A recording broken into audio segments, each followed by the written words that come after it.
Hello, thank you for clicking in the We'll Fix It team. This video is a quick how-to. If you are trying to do something, we don't talk forever. We just show you how to do it so you can go to work and then do what you got to do. Let me flip the camera around and explain. On this 2016 model Buick Encore, this is a 1.4 liter turbocharged engine. I'm doing some other work, but I figured I'd give you a how-to on the alternator replacement and make it fast.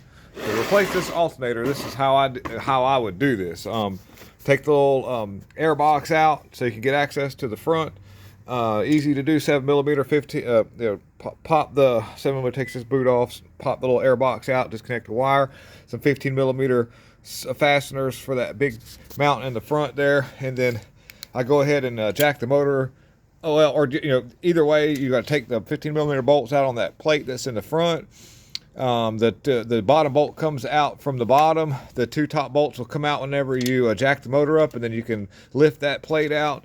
Then I remove the belt, of course, and then the belt tensioner is removed after that. And then you can go from the back side of the engine and remove the 15mm bolt for the big wire for the battery. Then unplug the alternator, and then you remove the two 15mm bolts, and then the alternator can freely be pulled back, and then it actually comes out through the bottom. It'll come out right down here at the bottom. Once you let the engine down on the floor jack, it'll come on down, and then you can snake it right out through the bottom, and it's really not that bad when you do it that way.